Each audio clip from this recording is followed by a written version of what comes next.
Good afternoon. I'm Chris Ronayne, Cuyahoga County Executive. I'm joined by Pernell Jones Jr., Council President for Cuyahoga County. It's good to be with you today to talk about our subject today, the Cleveland Browns. We're also joined by County Councilman Martin Sweeney and County Councilwoman Meredith Turner. Also see Mayor Ben Holbert has joined us as well. So, why are we here? We're here to talk about the correspondence this weekend from Cuyahoga County leadership to the Cleveland Browns, to the Haslam Sports Group. Mel Jones and I are going to talk about the contents of our communication. We're going to talk about the rationale for our communication. Before doing that, I want to take a step back. Maybe take a moment of personal privilege that you might have too, about being a Browns fan, about being someone who's watched this team for decades. All of you have memories of the Cleveland Browns, and your memories of the Cleveland Browns, if you've been to the home games, are right here at Cleveland Browns Stadium. Personally, as a high school student, I sold ice cream outside of Cleveland Browns Stadium, then called Municipal Stadium. As a college student, I rolled tarps in Berea during training camps and during their practice sessions during the season. And been in and out of games, a fan through the wins and losses. The stadium behind us is nearly 100 years old. Built in 1931, it's hosted everything. It's hosted a World Series. It's hosted the World Series of Rock. It's hosted the Rock and Roll Hall of Fame concert dedication. And yes, it's hosted the Cleveland Browns since the very beginning. Since Art Mickey McBride bought the team and hired a coach named Paul Brown, who modernized the game of football right here at Cleveland Browns Stadium. We've seen our players, heroes in mind. Heroes like Hanford Dixon, Bernie Kosar, Jim Brown, Otto Graham, Lou Groza, Leroy Kelly. You have your teams, you have your fans, you have your players that you watched, but they've been memories. History lives here at Cleveland Browns Stadium. So today, we want to address our position as county leaders on the Cleveland Browns Stadium and the future, because we think the future lives here in downtown Cleveland. Today is about beginning a campaign to keep our Cleveland Browns in downtown. We hope you'll join us. We hope you'll join us on the rationale that we've conveyed to the Haslam Sports Group in our letter Sunday. It comes down to two basic themes. The first, we have made significant investment in the downtown over the decades. Look around.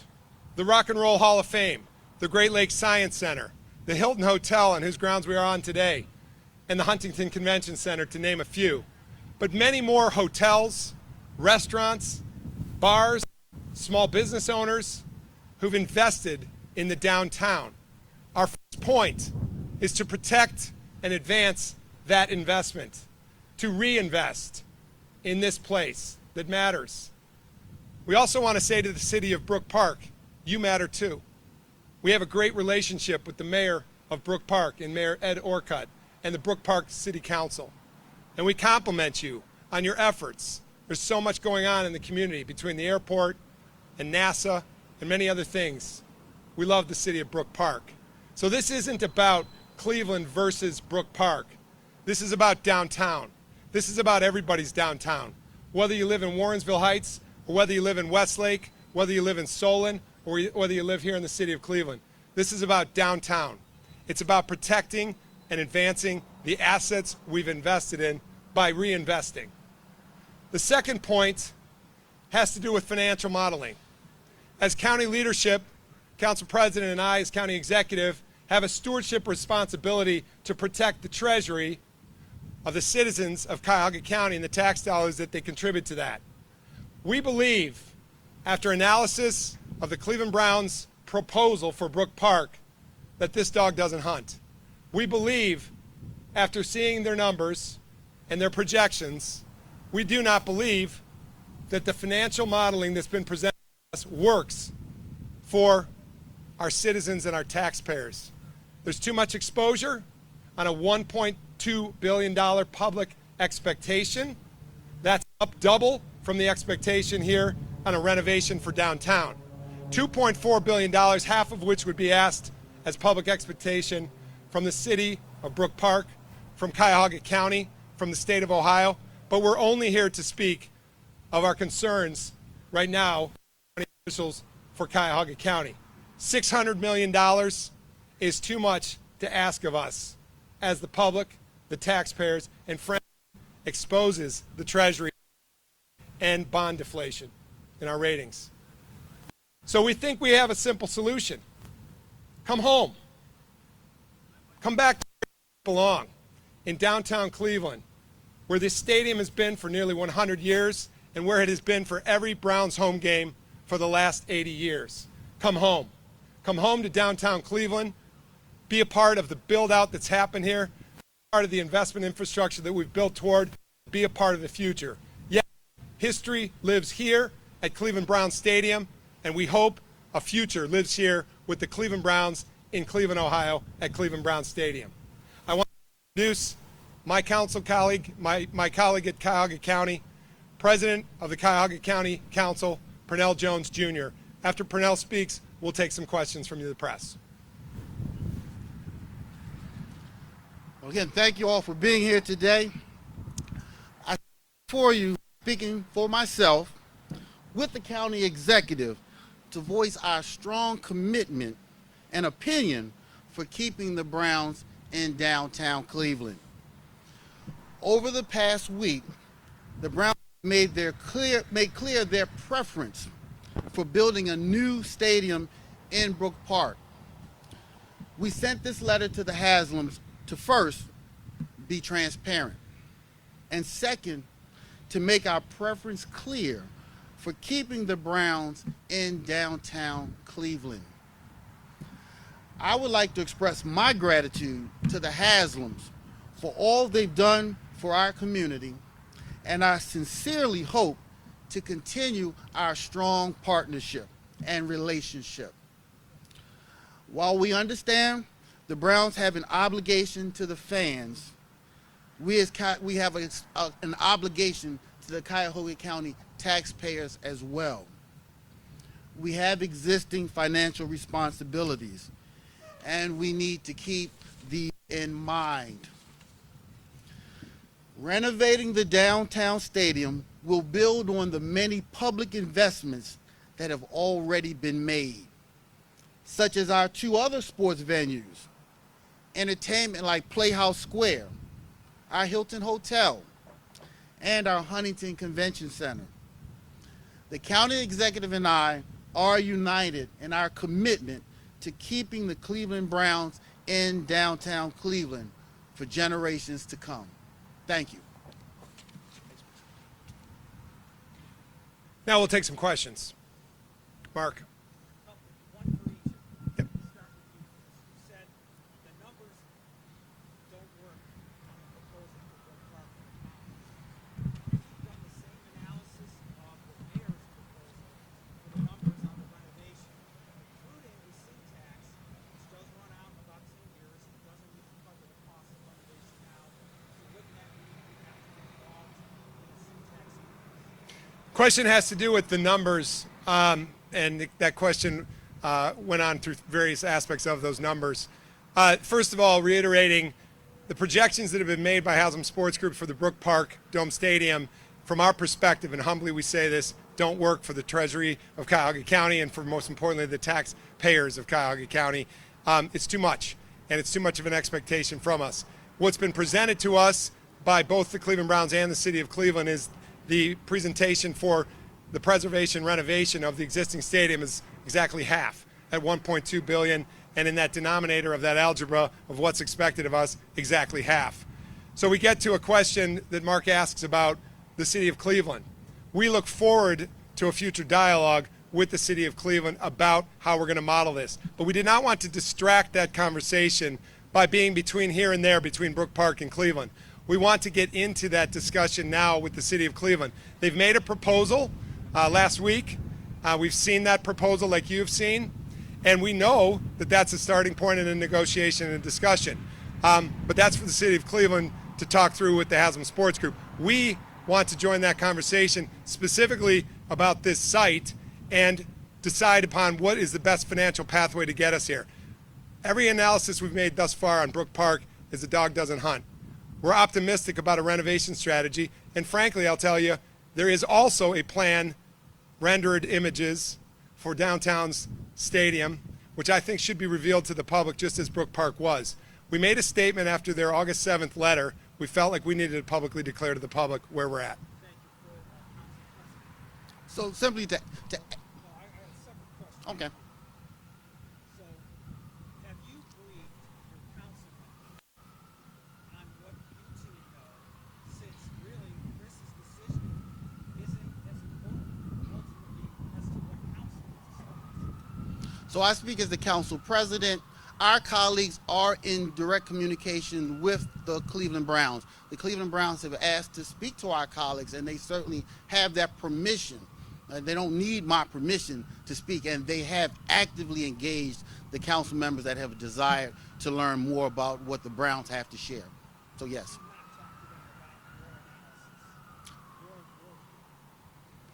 Our colleagues, they call me, they ask questions. We've talked. I talk to my colleagues regularly.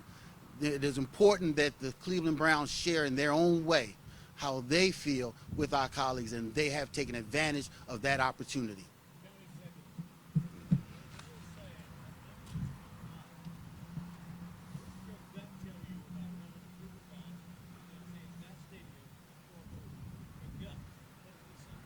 Harry, I was asked by Cleveland Browns leadership about why we wrote the letter, and the two major points we made in the letter had to do with maintaining the downtown investment, and the other was as it relates to the Brook Park model.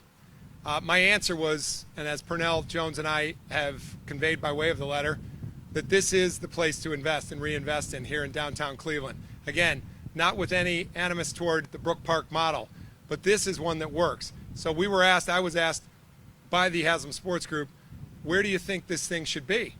And I said here. And that's why we're conveying to you our point of view. Purnell and I both agree on that.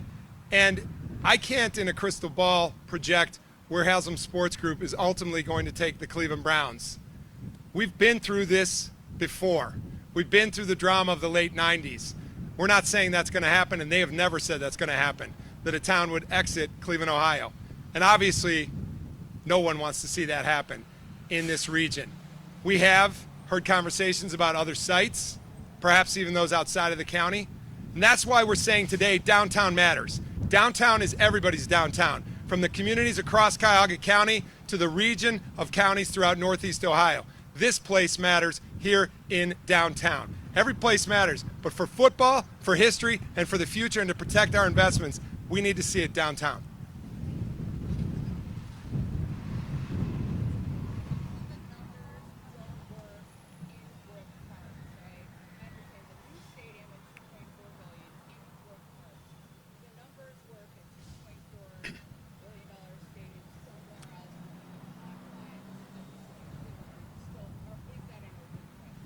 The question has to do with the $2.4 billion number, and half of which is expected to the public. And again, we can only speak to the county's take, but we have been asked to entertain upwards of $600 million. $300 million in essentially an outlay of cash, and $300 million in bond issuance. On the issuance side, it concerns us. We have many other current projects going. The Central Services Campus, which includes the county jail, a future potential courthouse, all of which we bond out, all of which puts us in an exposed position. To consider another $300 million in bond exposure is not something that we're going to entertain. It's why we say that dog's not going to hunt. As it relates to downtown, we need to work further with the city of Cleveland and Haslam Sports Group on the possibility here. But what I want to bring up is that we need to think about three major sports teams in the downtown in the far-reaching future.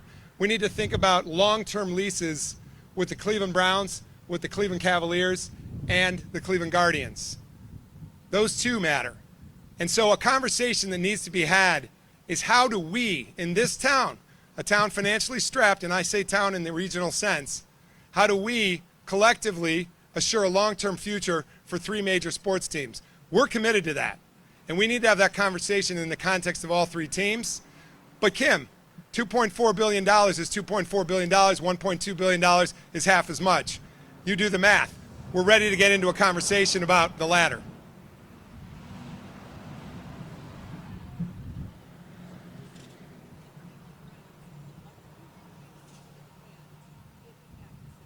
Well, the greatest fan experience is what happens on the field, right? But we've had this conversation with the Haslam Sports Group about fan experience. We've heard about parking.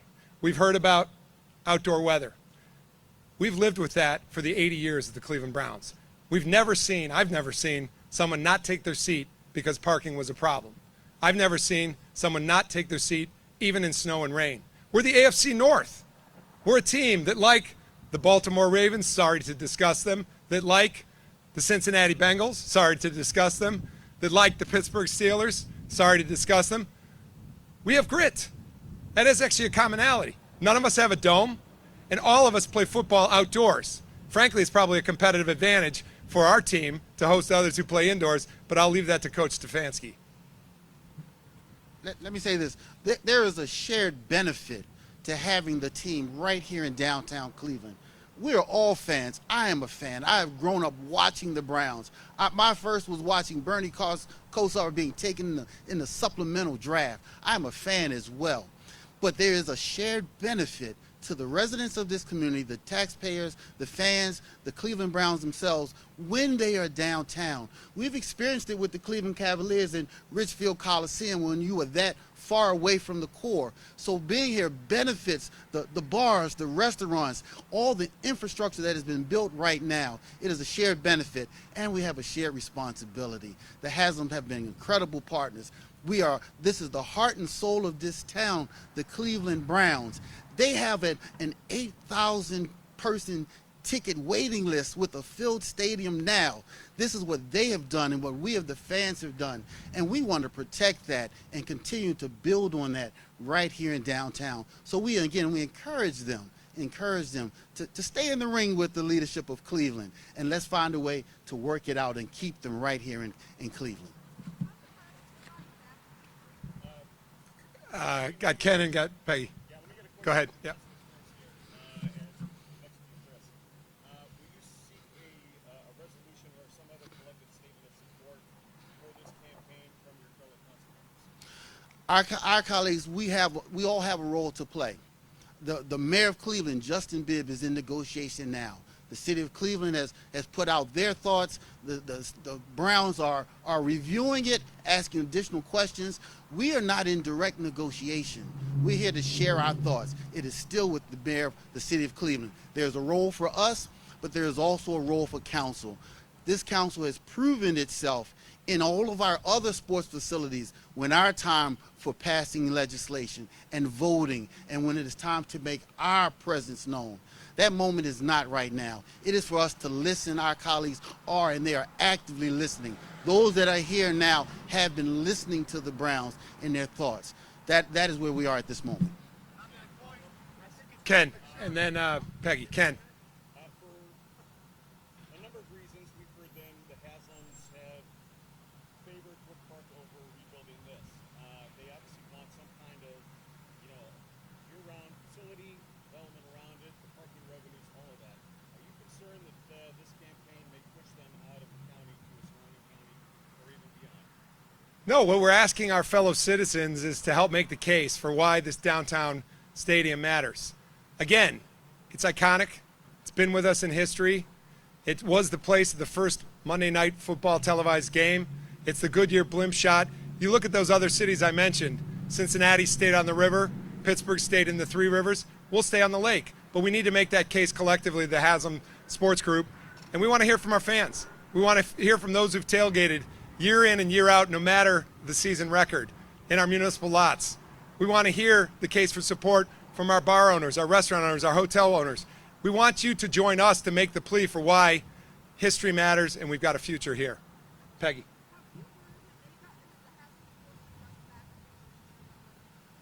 Yes, we've talked to them. I've talked to them since sending the letter. I talked to them on Sunday afternoon. I mean, I'd leave that to the Haslams to express their point of view.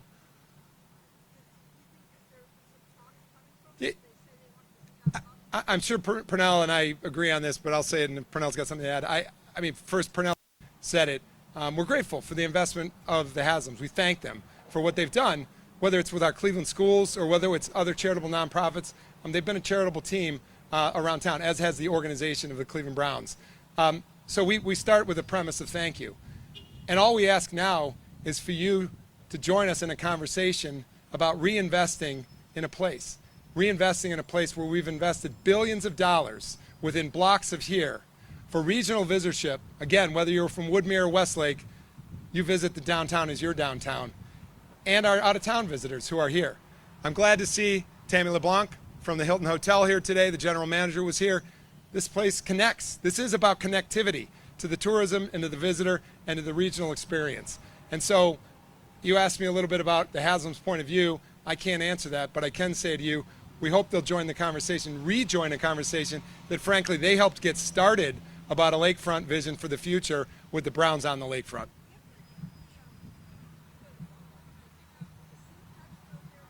Oh, sorry, that was also asked by Mark. The syntax, as we understand it, the syntax is a relationship with the city of Cleveland, that it does not roll to Brook Park automatically. Sam. Flip side of Ken's question, comments on the idea that the Brook Park proposal might be a ruse to maximize subsidies from the city and the county for the electric renovation. Are you playing into their hands by this public campaign? You want to answer that? We'll go back and forth. Again, we don't want to hedge on what any kind of motivation might be or what any kind of negotiation practice might be. All we want to state, and I think just sincerely from our point of view as two elected leaders of Cuyahoga County, we want to see a reinvestment in a place where we've invested. And the modeling that we've seen thus far, the financials on the Brook Park model at $2.4 billion don't work. I'll keep it simple. There's no ruse. The negotiations have been honest. The conversations we've had, it's been difficult. They've been strong on both sides, but there has been nothing that I would characterize as a ruse in any way. County executive raised a moment ago the idea of protecting all three stadiums in the future. So is that raising a bed tax or sin tax? Because it really isn't that much time to talk about. The question has to do with the sin tax and the bed tax. I'll say a few things about it. One, we haven't had any conversation yet with the Browns specific to sin tax. I haven't. I don't know if Purnell has, but county, we have not. As it relates to the bed tax, I'll say this. It's complicated to consider an exclusive use of bed tax for one facility. Hotels like the one we're standing in, they pass the bed tax on to the customer, the consumer. This week we have one of the largest conventions in the nation here. That cost would be passed on, raising the rates at this hotel and every hotel in town to go to one single facility. Editorially, I don't think that's an appropriate use of the bed tax. If you want to talk bed tax for infrastructure, for tourism infrastructure, for transportation infrastructure, or anything else that matters, I think the single use of a bed tax doesn't work. As far as sin tax goes, we want to have a further conversation with the public about where we're at. We don't yet have all the numbers that we need to discuss the downtown model. Again, we lead with the idea that this place we've invested so much in, we need to reinvest in. And we lead with the idea that the model in Brook Park financially is too much. It doesn't work. But as to sources of financing for the future, we need to have a conversation with all three teams and the public about what that looks like. So I answered one of your two questions, which is about the bed tax. I think on sin tax, it's a little premature. Yep. Michelle. Can you elaborate a little bit more on that ask from they haven't really spoken publicly, but what they have said indicates that they're looking at capturing the tax revenue created by the project as well. Right. We have two concerns. One is with the projections themselves. They're essentially making projections that they're asking the county to take the risk on and to back the bonds on. If they fail, we fail. And we're not looking forward to that. And we can't do that. We can't put the treasury of the taxpayer at risk. Secondly, as it relates to the numbers, they've used very round numbers, but those round numbers are big. 1.2 billion in public expectation is a bridge too far. We're going to take one more question. Yeah, Michelle or Kim. Michelle and Kim. Go ahead. Are there other things? Oh, sorry. Kim, go ahead. Are there other, besides bond and maybe just cash on the table, the county has other assets, are you, amenable to any sort of assets that, working with them to help them develop assets around the state, much like There are a multitude of state-enabled vehicles to help public financing. New community authorities being one of them, community development authorities. The city of Cleveland, we understand, has traded some notes on those possibilities. We don't know about Brook Park in that regard. We're open to all kinds of public finance mechanisms. It's just got to be a deal that's fair to the public, where the benefits outweigh the costs. Michelle. Okay, I was just going to say, the public, as you alluded to, has not seen the plans for renovating the stadium out here, but you have. What do you want them to know about those? I've seen the plans. I think they're exciting in downtown and the lakefront connection. It relates to the city of Cleveland's lakefront plan. It's a plan I've worked on actually 20 years back. We've all been working toward the same thing. Build dense urban infrastructure for connectivity between assets. Tonight, a convention that's happening here will be at the Rock Hall. Tomorrow, it could be at Brown Stadium. The reality is we need to connect these dots that we've worked so hard to build. That infrastructure that we've put billions of dollars of investment in should not be pulled away piecemeal. We want it to stay together. We all know post-COVID-19 how precarious downtowns are, but this is a downtown that has a future, and we hope with the Cleveland Browns. Thank you for being here today. Council President, we could take some questions offline with you. Thank you again.